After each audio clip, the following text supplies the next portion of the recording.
por detrás de los hombres y no al lado y nunca delante de los hombres. Entonces, si esas mujeres por jerarquía de género no están acostumbradas a hablar de igual para igual con un hombre, si ese hombre de la misión de paz las acerca, ellas van a mantenerse en silencio, no van a tener la capacidad de hablar con ese hombre al que se sienten inferiores.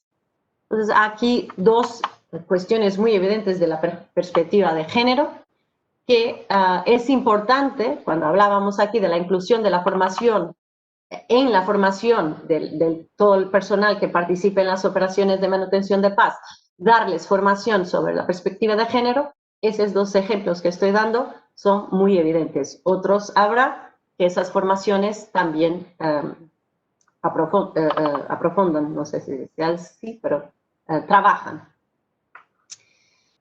También la tercera área fundamental, clave de esa resolución, se basa en la protección de los derechos humanos y el bienestar de niñas y mujeres. Entonces, pensando en las mujeres, pero también en las niñas, porque muchas veces en los procesos de guerra o construcción de paz, se le olvida las necesidades específicas de las niñas. Y muchas veces también las niñas son víctimas de violencia durante los conflictos. Finalmente, la cuarta área clave tiene como enfoque la integración de la perspectiva de género en todo el sistema de las Naciones Unidas. Entonces, esa resolución quiere, por un lado, involucrar mujeres a todos los niveles de toma de decisión, incluir en la formación de los equipos de manutención de la paz la perspectiva de género en su formación, cuidar a la protección de los derechos humanos y el bienestar de niñas y mujeres y tener esa perspectiva en todo el sistema de las Naciones Unidas. Slide siguiente, por favor. Así que, de acuerdo con esta resolución, los Estados miembros deberán aumentar la representación de mujeres en todos los niveles del proceso de toma de decisión en las instituciones nacionales, regionales e internacionales, así como en los mecanismos de prevención, gestión y resolución de los conflictos. También deberán los Estados miembros presentar un mayor número de candidatos y candidatas a representantes especiales, en este caso, candidatas. Las Naciones Unidas necesitan mujeres en todos sus niveles de toma de decisión. E incrementar las contribuciones voluntarias a la capacitación en los temas de género. Entonces, esas son tres, vamos a llamarles obligaciones, que esta resolución les pide a los Estados miembros que cumplan. Slide siguiente. La resolución también le pide responsabilidades al secretario general de las Naciones Unidas, que incluyen la implementación del Plan de Acción Estratégico para incrementar la participación de las mujeres en puestos de toma de decisión en procesos de paz y resolución de conflictos. Naturalmente, hemos hablado, nombrar a más mujeres como representantes especiales, ampliar el número y el papel de las mujeres en misión, asegurar la incorporación de la perspectiva de género en las misiones sobre el terreno y brindar a los países lineamientos para la capacitación en temas de género y la importancia de la presencia de las mujeres en los procesos de paz y resolución de conflictos. Por ejemplo, la oficina del secretario general ha disponibilizado una cantidad de datos estadísticos que todos los Estados miembros, deberán seguir para que tengamos una idea de cómo la resolución se está aplicando en todos en esos países y qué resultados estamos logrando.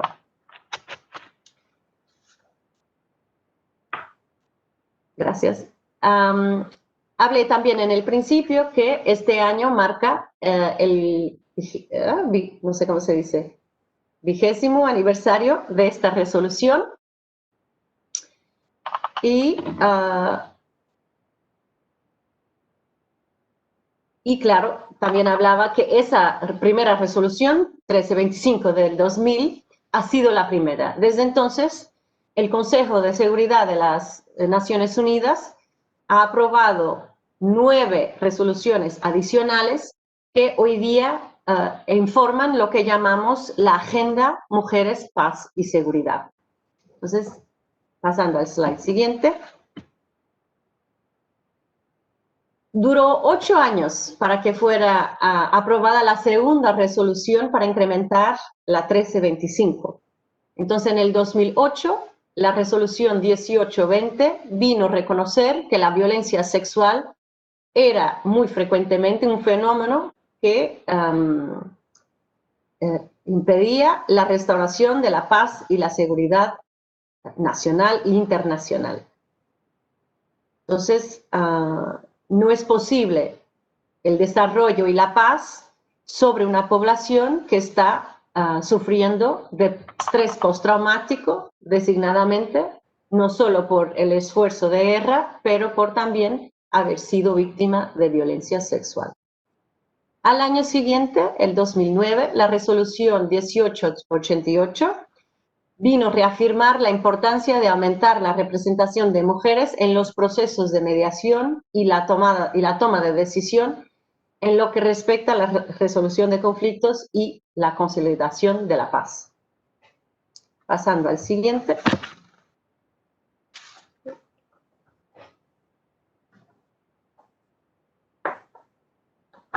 Un momento, perdón, me falta una página, ok. La resolución 1889 que insta a los Estados miembros y demás organizaciones importantes, partes interesadas, a tomar medidas adicionales para mejorar la participación de las mujeres en todas las fases del proceso de paz y solicita a las agencias de la ONU y a sus Estados miembros que recopilen datos sobre las necesidades específicas de las mujeres en situaciones posteriores a conflictos o post-conflicto, para analizarlas y evaluarlas sistemáticamente y así poder evaluar los resultados de la aplicación de esa resolución y la condición de las mujeres, naturalmente también de los hombres, en las situaciones de postconflicto.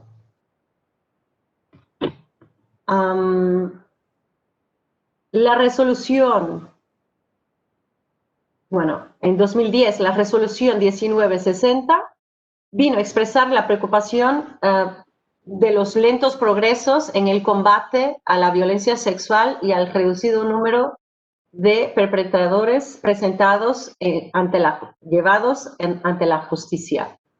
Ese es algo, hace 10 años de esa resolución, es algo que sigue una preocupación, que hay muchas situaciones de violencia sexual.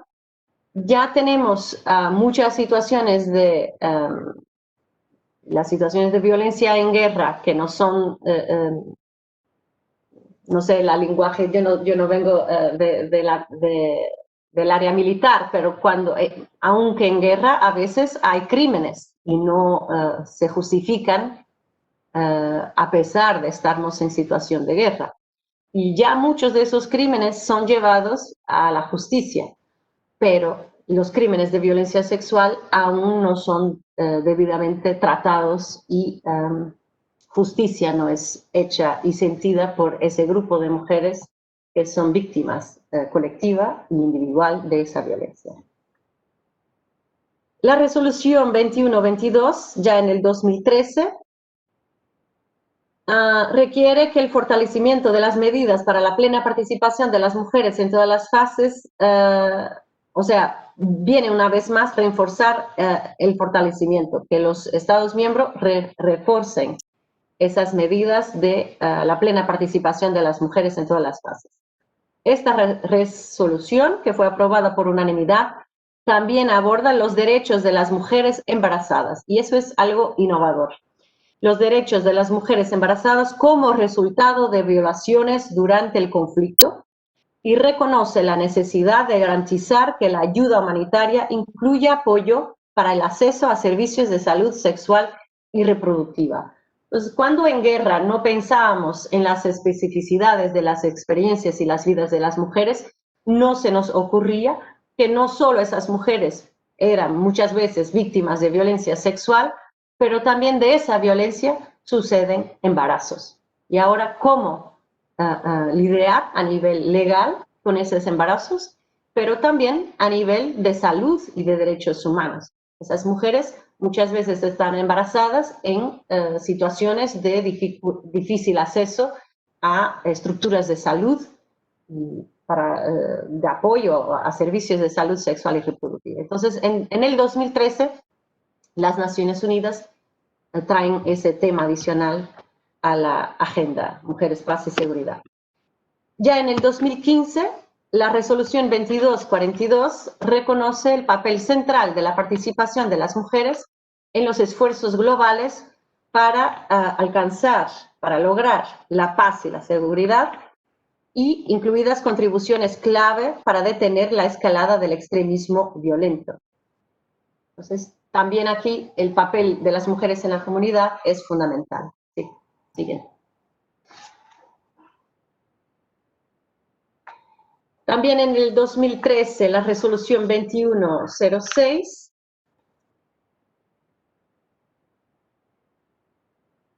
esta es la cuarta resolución sobre mujeres, paz y seguridad que aborda el tema de la violencia sexual relacionada a los conflictos armados y viene a advertir a los responsables de violaciones y otro tipo de abusos sexuales cometidos no solo contra niñas y mujeres, pero también contra niños y hombres en regiones marcadas por la violencia. Así que el Consejo de Seguridad dejó claro que la violencia sexual, cuando se comete sistemáticamente y se utiliza como arma de guerra, representa una amenaza internacional a la paz y la seguridad. Entonces, aquí también por primera vez abordar la violencia sexual contra niños y contra hombres. Es un tema muy, vamos a llamarle tabú, era algo que no se hablaba. Y aquí en el 2013, pasados 13 años de la primera resolución, también traer ese tema a la agenda Mujeres, Paz y Seguridad, que como se ve es mujeres, pero también cuestiones de género, no solo la realidad de mujeres, pero también aquí la violencia sexual contra niños y hombres. Slide siguiente, por favor. La resolución 2467, ya en el 2019, ya que pasan unos cuantos años sin nuevas resoluciones, porque había la necesidad de implementar todas esas advertencias, recomendaciones, obligaciones, en muchos casos, que las resoluciones anteriores traían a la mesa. Pero ya en el 2019, la resolución 2467 viene a decir que es necesario enfocar en las sobrevivientes y abordar la violencia sexual relacionada con los conflictos en todas las iniciativas de consolidación de la paz, manteniendo,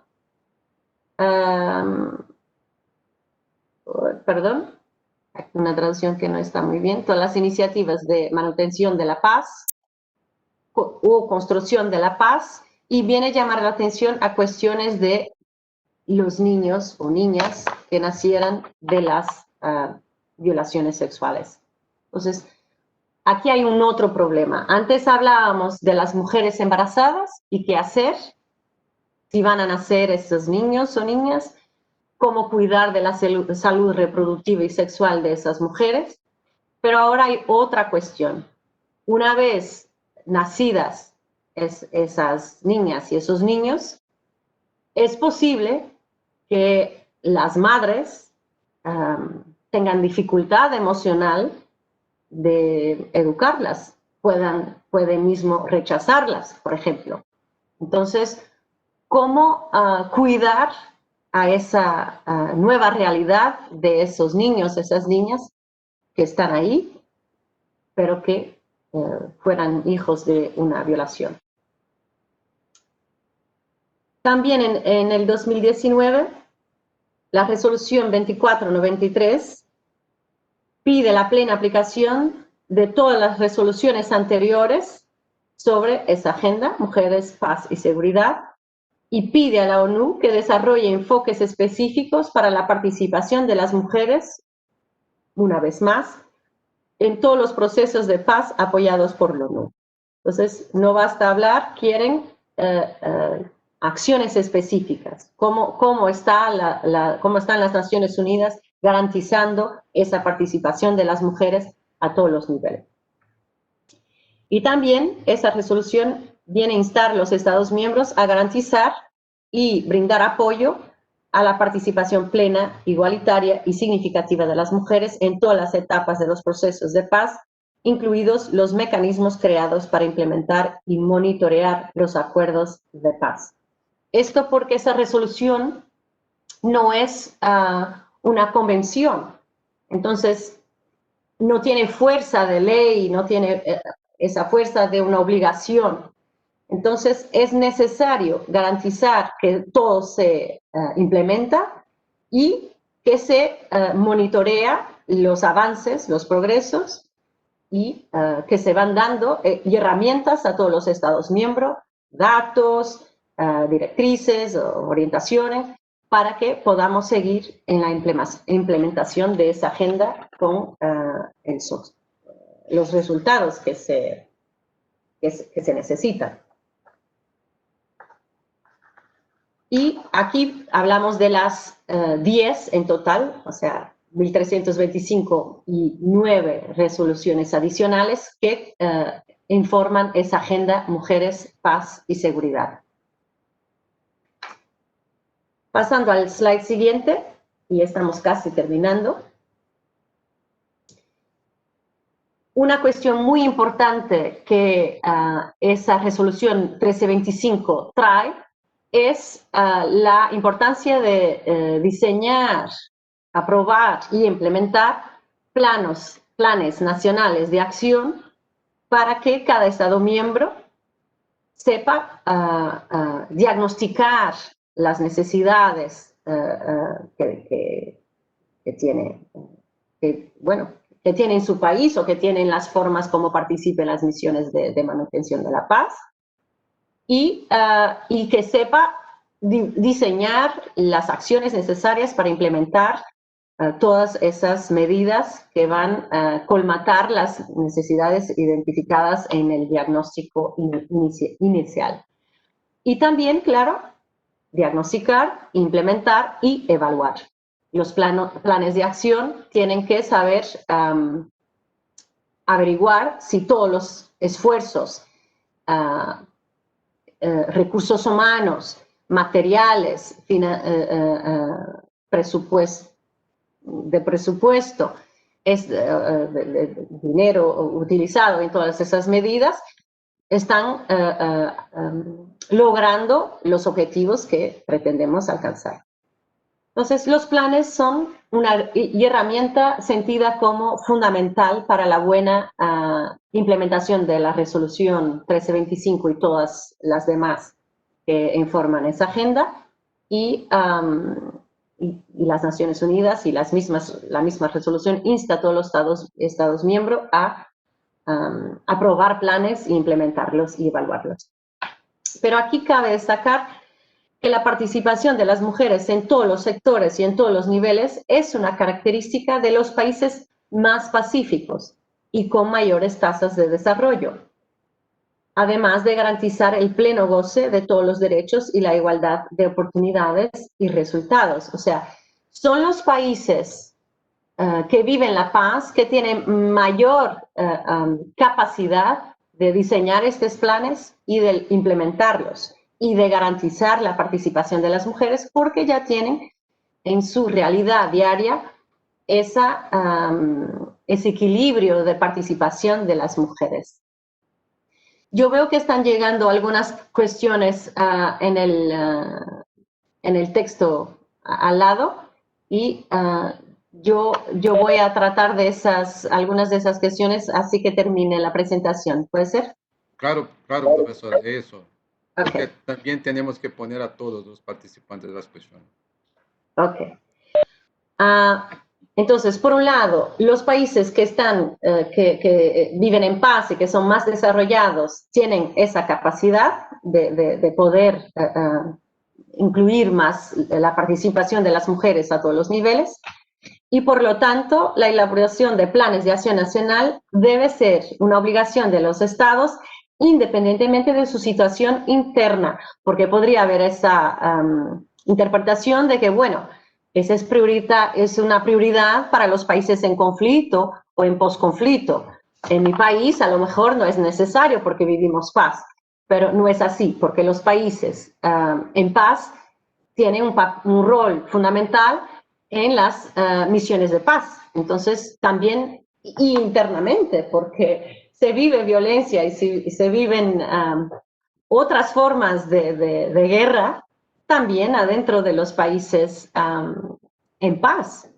Hablaba de Mozambique antes, recientemente en Francia, actos de violencia muy graves de grupos extremistas, y en otros países naturalmente, que normalmente viven en paz, pero tienen también estas realidades, o mismo realidades que se habla mucho en las películas de Hollywood, pero no solo de gangues, de grupos en los barrios con dificultades económicas y otras, hay situaciones casi que podríamos llamar de guerrilla urbana. Entonces, esos planes nacionales pueden tener muchos tipos de enfoques según el diagnóstico que cada país identifique y las áreas que identifique como prioridad de actuación a nivel interno y también a nivel externo. Así que, independientemente, decía yo, de la situación interna, todos los Estados miembros deberán elaborar planes de acción nacional, ya que tienen como objetivo asegurar que la dimensión de género se integre en las actividades diplomáticas, militares, de seguridad, justicia y desarrollo, tanto a nivel nacional como internacional. Pasando al próximo slide. Un otro aspecto importante se observa se observa un aumento en el número de cursos de capacitación impartidos sobre el tema, en particular en la fase de preparación para las fuerzas destacadas nacionales o personal que participe en misiones internacionales de mantenimiento de la paz. O sea, el hecho de que los Estados miembros están aprobando e implementando planes de acción está garantizando que cada vez más el personal que está en las misiones de paz está capacitado, tiene formación, entrenamiento para estas cuestiones de género. También estos asuntos se fueran integrando sucesivamente debido a la existencia de los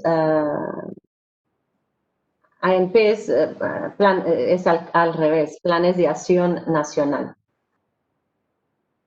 En otras palabras, los planes de acción nacional han funcionado como una herramienta positiva para la, sí, lenta, pero continua concienciación sobre cuestiones de igualdad de género y violencia contra mujeres y niñas, y también, como hemos visto, niños y hombres también. O sea, tratar esos temas en las Fuerzas Armadas, Fuerzas de Seguridad, de Justicia y de Política Exterior. Entonces, los planes tienen sido esa herramienta muy importante porque también ellos son aprobados por los gobiernos de los Estados miembros. Entonces, hay un compromiso político y tiene ese diseño de las prioridades que van con las que se comprometen y por lo tanto después tienen que presentar los resultados. Y esos planes son muy importantes a ese nivel.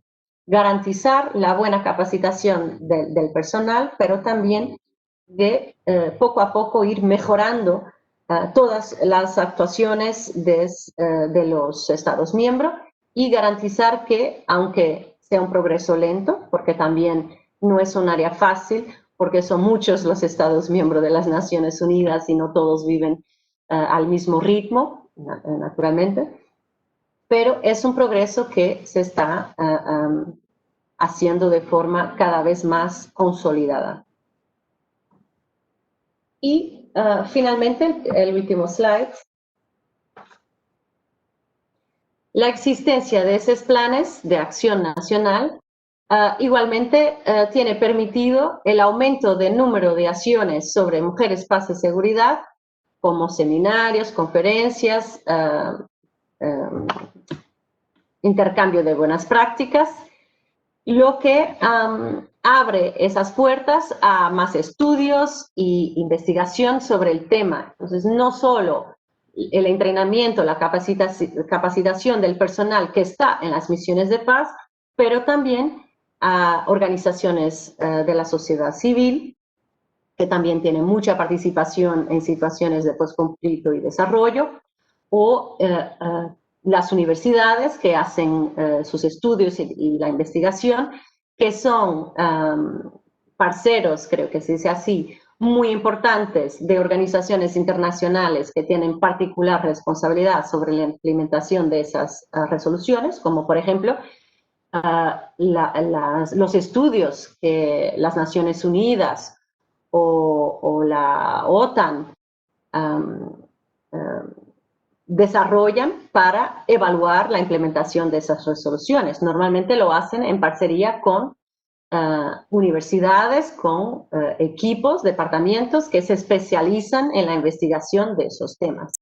Entonces, esos planes son fundamentales también para dar datos, base, información fundamental para que se pueda evaluar a nivel internacional los resultados de la implementación de todas esas resoluciones.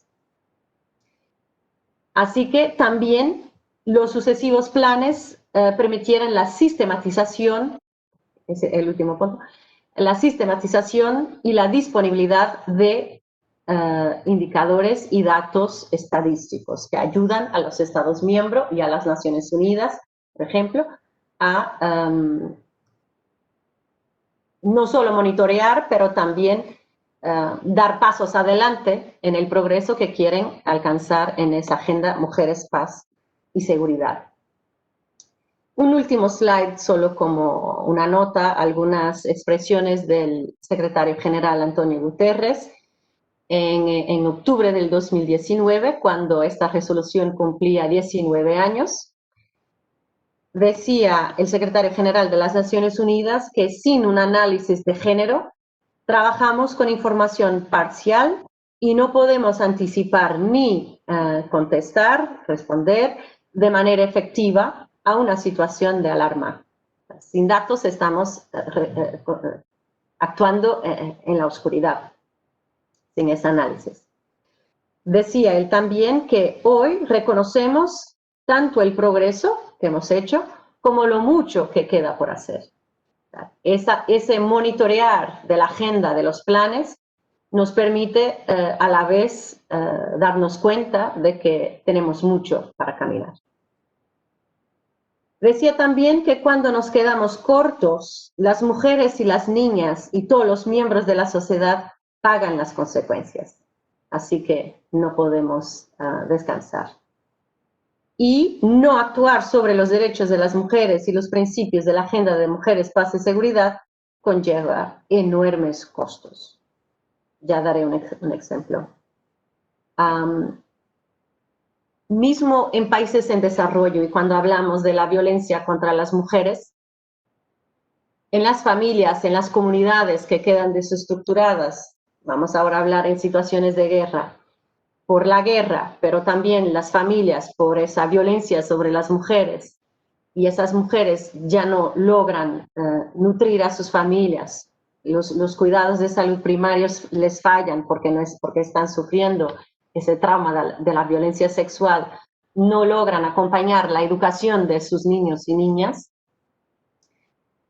esa sociedad va a durar el doble, sino el triple del tiempo a recuperar de esa guerra y a desarrollar. Porque no tenemos desarrollo, no tenemos paz, si adentro de la célula de las familias no se vive en paz. Si adentro de esas células hay una enorme instabilidad y trauma por violencia sexual. Entonces, si queremos actuar en las situaciones de conflicto y posconflicto y queremos participar en la construcción y manutención de la paz y el desarrollo, hay que tener mucha atención a esa realidad de la guerra y de la violencia sexual y otras sobre las mujeres. Aunque ellas puedan no estar ¿cómo se llama?, en las Fuerzas Armadas, en la guerra directamente, como civiles en las comunidades, ese tipo de violencia sobre las mujeres trae esos costes enormes, como decía el secretario general de las Naciones Unidas, Antonio Guterres. Y finalmente, dice él, trabajaremos juntas y juntos para cambiar la narrativa y mejorar la implementación de la situación en el terreno. Entonces, eso sí, es lento porque es un trabajo por todo el mundo, a todos los niveles, pero es importante que todos y todas sigamos con esas pasadas firmes y sólidas para que esa agenda se vuelva una realidad en todo el mundo. Muchas gracias. Y esa era la presentación y creo que ahora tenemos como 40 minutos para cuestiones. Yo puedo intentar empezar por las que ya tengo aquí a la derecha de mi pantalla. Por ejemplo, la Escuela Superior de Guerra de Río de Janeiro me pregunta cómo tratar del tema del derecho al aborto por parte de mujeres víctimas de violencia sexual en guerra cuando las legislaciones o culturas nacionales son contrarias a la práctica abortiva. Claro. Bueno, yo no tengo respuestas absolutas para nada de eso. Eso es una reflexión que aquí tenemos que en conjunto, porque ustedes tienen más experiencia en el terreno que yo, de cómo poder tratar ese tipo de temas. Pero, por ejemplo, garantizar que ONGs que trabajan con mujeres víctimas de violencia sexual puedan llegar al terreno, a la cercanía de esas mujeres y trabajar con ellas con metodologías que ya están probadas para ayudarlas a integrar la realidad que están viviendo sin que, por ejemplo, vayan a abortar por si acaso es crimen en su país. Pero esas ONGs, si pueden con seguridad llegar a esas mujeres, pueden trabajar esa realidad y minorar el impacto negativo de ese embarazo que sale de una violencia sexual. Ese es un ejemplo. Otro ejemplo claro, y en los procesos de construcción de paz, es trabajar en el cuadro, el marco legislativo del país. Yo me acuerdo cuando viví en Timor, la misión de paz y todas las agencias de Naciones Unidas para el Desarrollo que ahí estaban y trabajaban de forma muy integrada con la misión de paz, trabajaban también en una estrecha parcería con la Asamblea Nacional, el Parlamento Nacional, y con los gabinetes gubernamentales de las áreas relevantes. Entonces, es posible que las misiones de paz tengan expertos y expertas, bueno, ya tienen, a nivel de género, y que puedan ayudar a desarrollar el marco legislativo para que pueda permitir, cuando la cultura lo permita también, el aborto en situación de violencia sexual. Porque sabemos que, por ejemplo, en Portugal, el aborto por voluntad propia de la mujer no era permitido hasta como 13 años, en el 2007 fue cuando fue finalmente permitido. Pero ya desde hace mucho que era permitido el aborto si era resultado de una violación. Entonces, también en algunos países se puede hacer un camino paso a paso, empezar por ahí. Así que no tengo todas las respuestas para esa cuestión, que es en realidad muy compleja, pero hay formas de minimizar, no sé, minorar, no sé cómo se dice, el impacto negativo de un embarazo por violencia sexual en contexto de guerra. Y otras si me ocurren, volveré, pero ya están saliendo muchas cuestiones, así que sigo. Quien puso la cuestión, si tiene otras adicionales, por favor, siga, que yo puedo retornar al tema. Tengo otra cuestión que plantea, ¿no cree usted que el aumentar el número de participantes de mujeres solamente por tener una cantidad bajo un carácter de equidad y no por la necesidad de cubrir el perfil del puesto, pone en riesgo el verdadero sentido de la participación de las mujeres en las operaciones de mantenimiento de la paz? Bueno,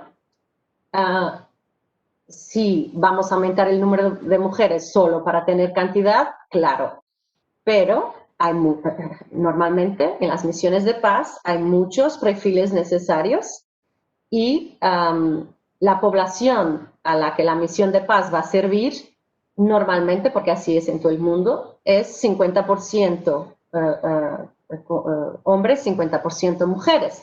Entonces estoy segura y que también mientras más haya equidad en las estructuras de los países a los que las misiones de paz van a ayudar a mantener la paz, si tenemos igualmente muchas mujeres en el gobierno, en el parlamento, en las ONGs que están trabajando, en las agencias de desarrollo, mientras más mujeres tengamos en situaciones de toma de decisión, más se justifica que también el cuerpo de la misión de paz sea paritario. Y la verdad es que, como yo daba ejemplo anteriormente, hay realidades que un hombre no puede, por el simple hecho de ser sexo masculino, no va a tener suceso. Si, por ejemplo, va a querer trabajar con las mujeres que, por ejemplo, es un crimen, ¿ok? Violencia sexual. Yo soy el investigador que va a tratar con esa mujer víctima a recoger toda la información para poder llevar ese caso a la justicia. El ejemplo que daba antes, esa mujer va a tener extrema dificultad a expresar todo lo que ha vivido a un investigador hombre. Entonces, los equipos de paz deberán tener investigadores hombres, investigadoras mujeres. O sea, yo no creo, es una idea que no es real, que solo vamos a poner mujeres por cantidad, por equidad. No, la realidad es que hay experiencias muy distintas de la población víctima de esa guerra, de esa violencia, y necesita que la misión de paz también sea representativa de esas distintas experiencias. Si yo tengo un 80% de hombres en la misión de paz y la población del país que necesita el apoyo es 50-50 hombres-mujeres, es inevitable que los hombres, 80% de los hombres, 80% de los hombres de la misión de paz, tengan su perspectiva de hombre masculina en su actuación. Es inevitable. Por ejemplo, les doy una idea. Voy a hacer un poco, el ejemplo es un poco básico, pero espero que me entiendan. Trabajando con países africanos, Portugal trabaja mucho por la eliminación de la mutilación genital femenina. Y cuando se habla de eso a un hombre, es chocante, la mutilación genital femenina. Pero si yo les fuera a decir que la mutilación es la punta del penis, ustedes hacen así, porque lo sienten, porque es el órgano masculino suyo. Pero si yo les estoy hablando de la mutilación genital femenina, no hay una identificación con el órgano sexual femenino. Entonces, a veces es fundamental tener hombres y mujeres para que nuestras experiencias personales de mujer y de hombre sean útiles, no sé cómo se dice, mais-valia,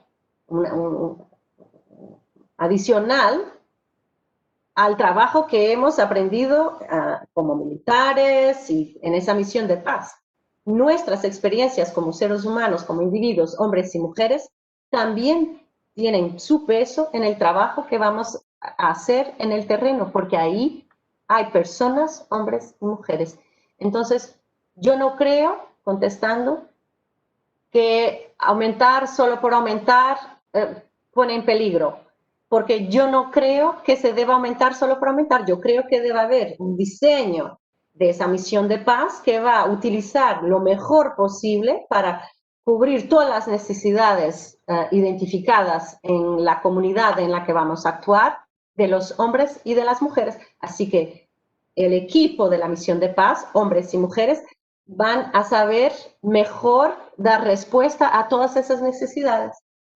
Voy a buscar los mejores perfiles para todas las necesidades que voy a tener que, en las que voy a tener que intervenir en el terreno. Y yo daba un ejemplo en la Marina en Portugal, Navy, no sé cómo se llama Marina.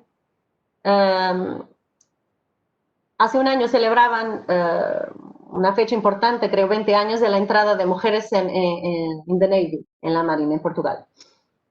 Y no sé no sé cómo se llaman,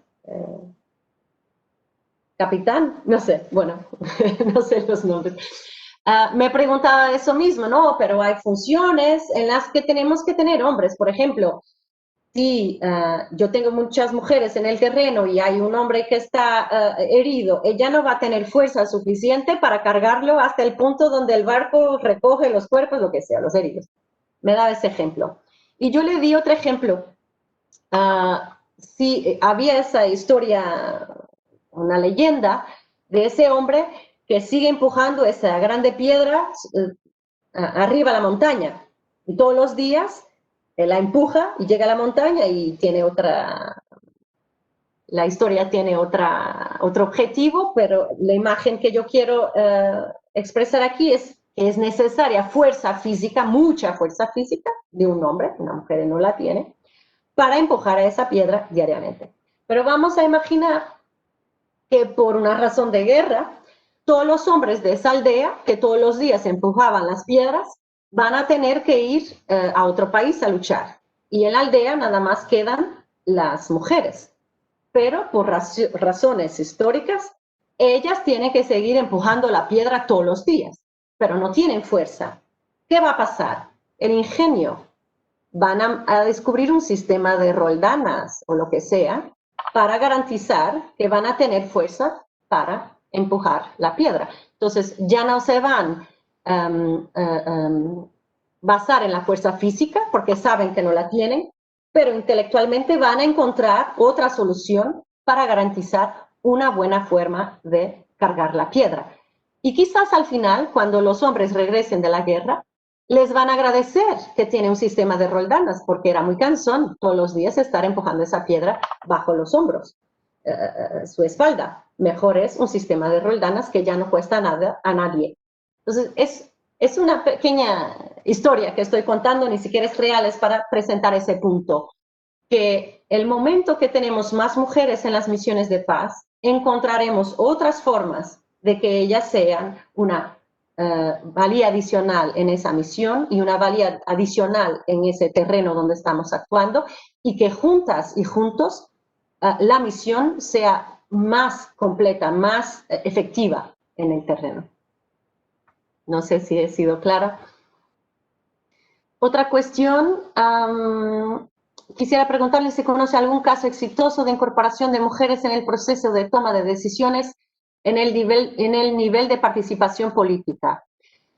Yo personalmente, la experiencia que tengo más cercana fue que viví en Timor-Leste, pero también países de habla portuguesa como Angola y otros que tienen muchas mujeres a nivel de los gobiernos. Y Angola sufrió años y años y años una guerra civil que era un impedimento al desarrollo y a la paz. Pero es una realidad. Tenemos mujeres en el gobierno de Angola a todos los niveles. Igual en Timor, que yo he vivido ahí, en el Parlamento, el Cáucaso de las mujeres. O sea, tenían 30%, sino más, de mujeres en el Parlamento Nacional en los primeros años de independencia, por el hecho de que la ley local benefició de las experiencias, el progreso, el avance de los países alrededor, el entendimiento de las Naciones Unidas, que ahí tenían la misión de paz y estaban ayudando al proceso de reconstrucción, de construcción de la paz y del desarrollo. Así que las primeras leyes diseñadas incluían un mínimo del 33% de mujeres en gobiernos y parlamentos, etc. Así que la ley fue cumplida y sí, teníamos muchas mujeres en la toma de decisión. Y la verdad es que eran mujeres, eso me di cuenta, por ejemplo, en Timor, creo que en Angola también, eran mujeres que habían luchado en las trincheras, no sé si es así, a la par de los hombres en el proceso, durante la guerra. Y al invés de empujarlas a la casa, esa ley les permitió utilizar su experiencia como mujeres, como ciudadanas, como en la política local y traer a las decisiones políticas nacionales aquella que era su experiencia en cuanto mujer, que siempre será distinta de la experiencia de los hombres en cuanto hombres. Es inevitable, unas son mujeres, otros son hombres, no son más importantes ni menos importantes, son distintas y la política, si quiere servir a toda la población, tiene que garantizar que en sus leyes tiene incluidas todas las preocupaciones, todas las necesidades de la población, y la población son 50% hombres, 50% mujeres. Entonces, es más fácil garantizar esas necesidades si quien decide en el gobierno y en el parlamento también representa a la población en esa misma proporción, porque es más fácil representar los que son más parecidos a mí, porque piensan de forma más semejante. No se me va a olvidar cosas importantes como, por ejemplo, la cuestión del embarazo que hablábamos a poco en situaciones de guerra. Muy probablemente, si el Consejo de Seguridad de Naciones Unidas nada más tuviera sentado en las sillas alrededor de la mesa hombres, ni siquiera se les iba a ocurrir que esas mujeres víctimas de violencia muchas veces iban a quedar embarazadas, necesitaban de apoyo y que después qué hacer con los niños que nacen en esa situación. O sea, es importante tener alrededor de la mesa del Consejo de Seguridad de Naciones Unidas hombres y mujeres, por ejemplo.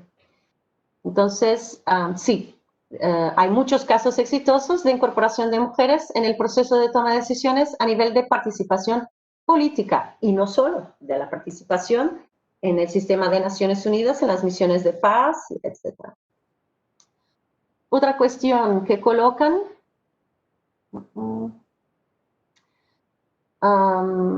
las acciones de violencia sexual en el contexto de las actividades y conductas de los soldados en conflictos armados, no obstante no todos los soldados cometen violencia sexual, podrían ser originadas en el concepto de patriarcado. Sí, claro que sí. Si les soy sincera, no creo que cuando los soldados están violando toda una población estén pensando, lo voy a utilizar como arma de guerra para desestabilizar esa población, esa comunidad. Eso no es algo racional. Lo que sí es racional y entra en ese concepto de patriarcado, quizás no sea racional, pero es muy enraizado en la cultura de todos los países del mundo, porque el patriarcado es una característica de prácticamente todas las culturas a nivel mundial, es que hay un entendimiento de poder distinto entre hombres y mujeres. Se entiende que los hombres son superiores y tienen más poder en la esfera pública, en la decisión de la vida de una comunidad, que las mujeres, que son vistas como inferiores, y su papel, su rol es más en la esfera privada, en las casas, con las familias, y su opinión, aún en la casa, es escuchada, pero quien decide al final es el hombre, también en la casa. Entonces, yo estoy siendo un poco básica en la explicación, pero más o menos hay esta visión a nivel mundial. Los hombres son superiores y tienen más poder. Las mujeres son inferiores, trabaja más en lo invisible, en la casa, y tienen menos poder.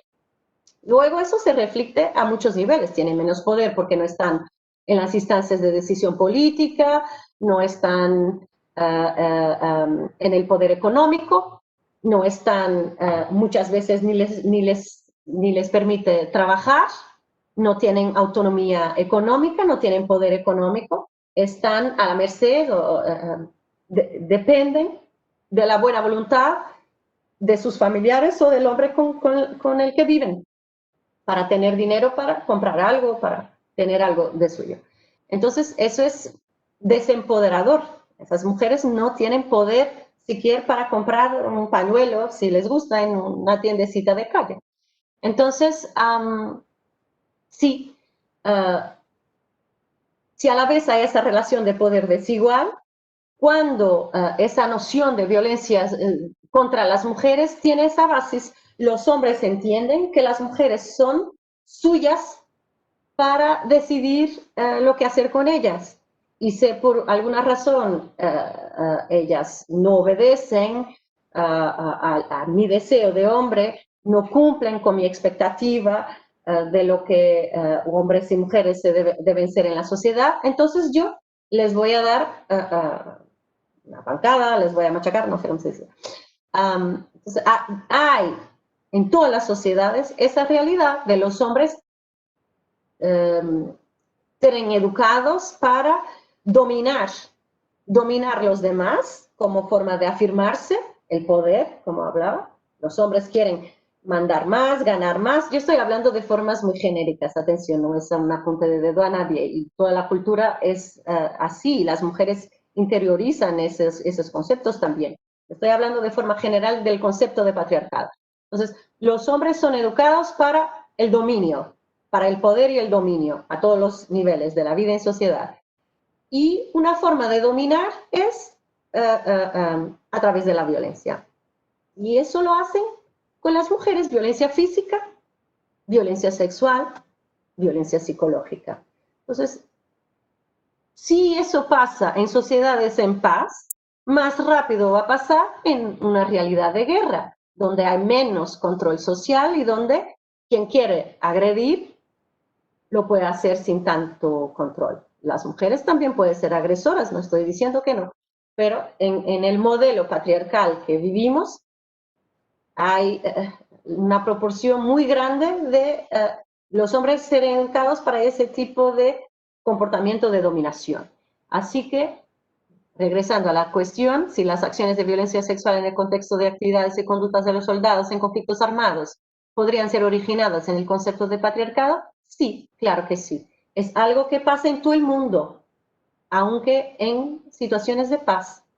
Y aquí me gustaría referir el ejemplo que las Naciones Unidas también han pasado de tolerancia cero a cualquier tipo de abuso, porque también ha pasado que las mismas equipas de manutención de paz de las Naciones Unidas, que son compuestas por militares y otro personal de seguridad de múltiples Estados miembros de las Naciones Unidas, ha pasado muchas situaciones que son ellas las que, estando en los países en posconflicto, por ejemplo, abusan de niños y niñas de esas comunidades para sacar algún tipo de ventaja.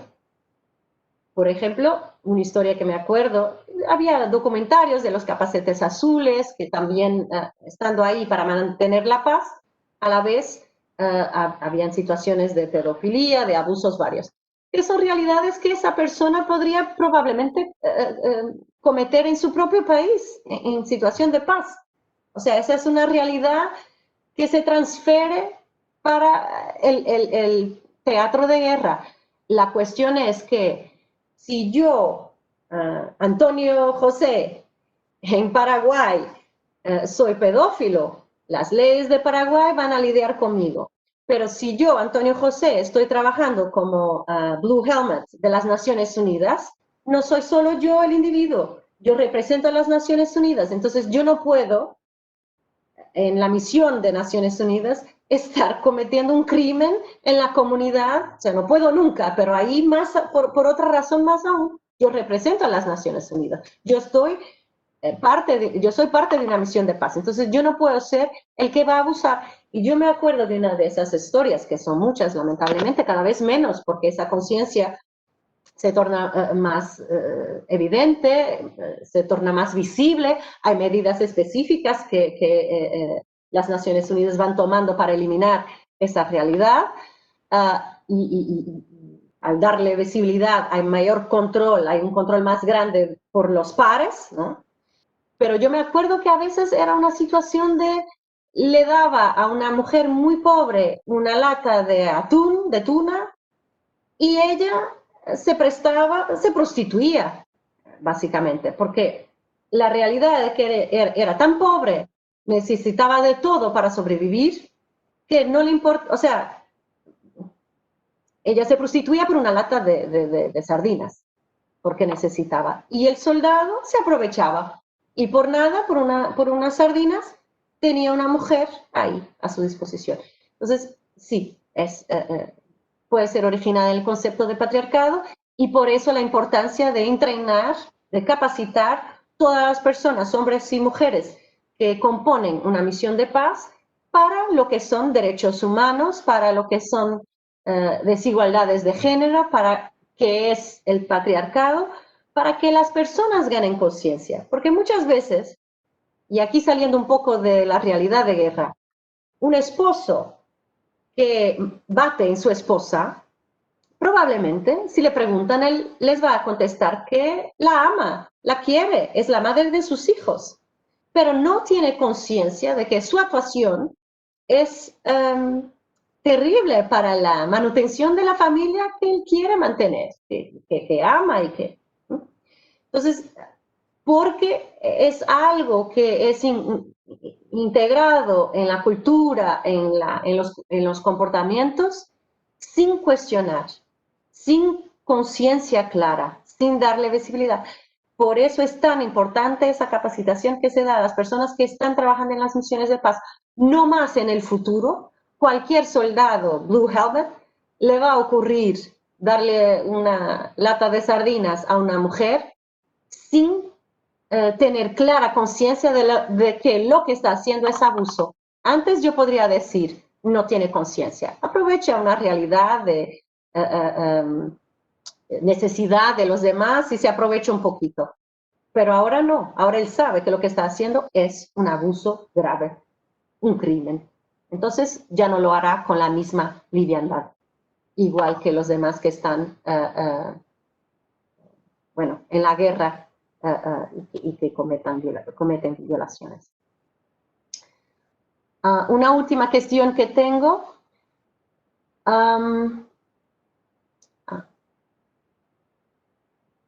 Vemos lo importante que es la presencia del equipo de salud en el trabajo de mantenimiento de la paz. Me gustaría que abordaran la importancia de tratar la salud mental de las mujeres, niños y niñas que sufren abusos sexuales y los desafíos de reemplazar estos equipos capacitados para abordar este problema.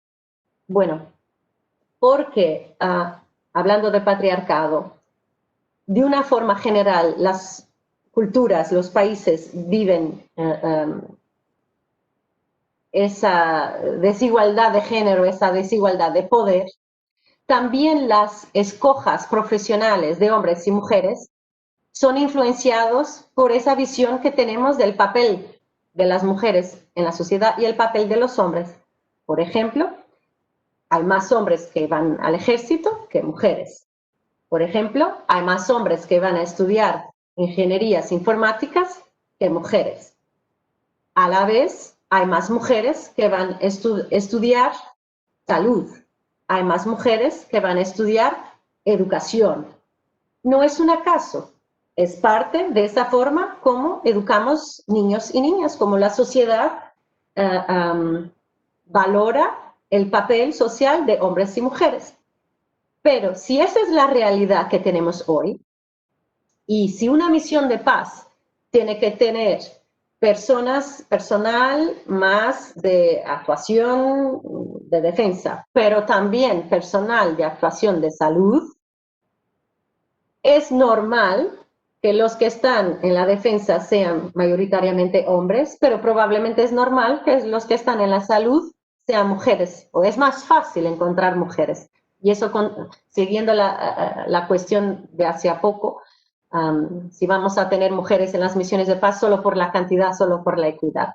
No, es fácil garantizar un X número de mujeres, por ejemplo, en áreas como esa, como cuidados de salud, física, mental. Entonces, lo que hablaba en el inicio, si esas mujeres son víctimas de violencia y violencia sexual, eso les va a crear muchos traumas psicológicos. Entonces, si queremos trabajar la manutención de la paz y el desarrollo de esa comunidad y envolver a esas mujeres que fueran víctimas de violencia también en las decisiones de cómo garantizar que en el futuro sabremos lidiar con situaciones de violencia y, mejor aún, prevenir esas mismas situaciones, es mejor que en el grupo de personas que está diseñando la paz y el desarrollo hayan mujeres que hayan pasado por eso, que hayan sufrido esas realidades, porque ellas van a saber decir qué es importante, de qué forma es importante actuar para prevenir, para minorar el trauma, porque ellas lo han vivido, ¿no? Entonces, una vez más, es fundamental tener mujeres en todas las fases, también aquí. Es fundamental tener hombres y mujeres en el área de salud, en el personal de las misiones de paz, y es realmente fundamental no apenas tratar de la salud física, un brazo roto, una pierna, lo que sea, es fundamental tratar la salud mental, porque yo puedo estar entero o entera en mi forma física, pero si yo estoy sufriendo un trauma enorme a nivel mental, yo entro en depresión, yo puedo ser la persona más competente para ser la presidenta del país que está saliendo de la guerra, pero yo emocionalmente, mentalmente no voy a tener las condiciones para el ejercicio de esa misión. Entonces es, sí, fundamental puede ser en las misiones de paz, puede ser que las misiones de paz trabajen de forma muy estrecha con las ONGs, como decía hace ahorita, que trabajan esos temas, que están junto a la población trabajando esas cuestiones. El diseño del trabajo en el terreno va a tener que respetar las competencias de unas y de otras y las necesidades y las oportunidades que el terreno nos presenta. Pero sí, contestando a esa cuestión, sí es importante la presencia de equipo de salud en el trabajo de mantenimiento de la paz. Sí, claro que sí. Es fundamental y más. Muchas niñas y niños sufren esos abusos sexuales. ¿Cómo vamos a tener en 20 años la población que va a aguantar la estructura de un país si no hemos tratado de su salud mental? Esos niños y esas niñas que son los hombres y las mujeres del mañana no van a tener nunca las condiciones para soportar el desarrollo de su país, de su comunidad, porque están mentalmente deshechas, no tienen cómo. Entonces, es fundamental no apenas las estructuras, las infraestructuras, necesitamos saneamiento básico, necesitamos casas, electricidad, acceso a agua, lo que sea, agua potable, pero necesitamos la salud física, pero también necesitamos la salud mental. La salud mental de quien ha vivido guerra, aunque sin violencia sexual, pero específicamente quien ha vivido las dos, guerra y violencia sexual. Y muchas niñas y niños no han sufrido, felizmente, abusos sexuales, pero son ellos, como hablamos antes, resultado de esos abusos, o sus madres, sus padres fueran víctimas de abusos y no han tenido la disponibilidad mental para educarlos mientras crecían. Entonces, son problemas en realidad muy, muy complejos y que necesitan distintas competencias de las de las estructuras de manutención de paz que van al terreno, que pueden ser algunas del ejército, otras de la sociedad civil, pero en conjunto tienen que dar la respuesta necesaria a todas esas realidades que se van a vivir en una comunidad en guerra, en posconflicto y en proceso de construcción o manutención de paz y desarrollo. No tengo más cuestiones por ahora. Tenemos, creo, 5 minutos hasta el término de esta sesión. No sé si hay otras cuestiones que quieran colocar. O... Muito obrigado, Sra. Professora. Por tudo, eu passo a palavra ao Coronel Ricardo Freire. De nossa parte, professora, muito obrigado pela apresentação. Muitas graças pela apresentação. Foi muito objetiva, muito compleja. Creo que todos gustaron mucho. Las cuestiones fueron bastante complejas también. Usted tuvo la capacidad para contestarla de manera bastante objetiva también. Agradezco en nombre de Portugal por su ponencia y también por su simpatía. Gracias. Entonces, Jorge, creo que volvemos el lunes, segunda-feira, a la misma hora, para la presentación a cargo de Brasil, nuestra contraalmirante Luciana, una de las mujeres pioneras de la Armada de Brasil, que va a hablar sobre el estudio de caso de Brasil con la situación de las mujeres en las Fuerzas Armadas brasileñas. Entonces, muchas gracias a todos. Creo que es posible cerrar este auditorio virtual. ¿Algo más a añadir, Jorge, o algún coordinador nacional? ¿Algunas consideraciones finales por su parte, professora? Apenas agradecer, espero que tenha sido de facto clara. Mantenho-me disponível se houver depois alguma questão adicional que surja após o envio da apresentação. E agradecer mais uma vez o convite e a oportunidade, porque também aprendo, as questões que me colocam também me obrigam a refletir sobre, aliás, eu tive a oportunidade de integrar o grupo de trabalho que desenvolveu o primeiro plano de ação nacional da Resolução 1925 em Portugal, e filo em 2008. E depois em 2009 fui viver para Timor, e a experiência que tive em Timor, ao regressar a Portugal pensei, eu teria feito um plano bastante diferente, pelo menos na vertente da intervenção externa. Ahora estoy hablando en portugués muy rápido, pero decía yo que pude participar en el dibujo del primer Plan Nacional de Acción de la 1325, y pasado un año me fui a Timor-Leste y viví la realidad según el país en posconflicto. Y fue muy importante para mí darme cuenta de las diferencias, porque yo nunca había vivido en un país posconflicto. Yo siempre había vivido en países, bueno, viví en República Dominicana, era menos desarrollado que Portugal, pero en paz.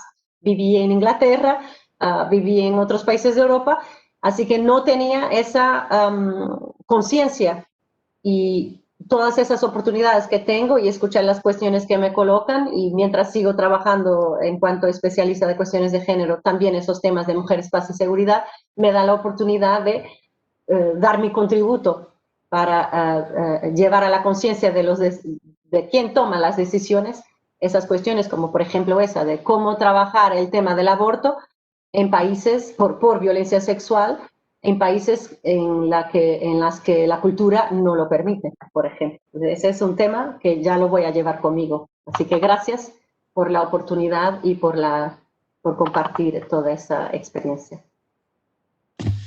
Buen trabajo. Gracias, profesora, muchas gracias. Como ha dicho Ricardo, nos vemos na segunda-feira. ¿Cómo se dice segunda-feira? Lunes. Nos vemos lunes a la misma hora. Muchas gracias. Muchas gracias. Saludos a todos desde Brasil. Abrazo. Se queden con Dios. Muchas gracias a Teresa, gracias Jorge y Ricardo. Hasta el lunes. Hasta el lunes, Fernando. Hasta el lunes, Fernando, con el gobierno con B de vaca. Sí.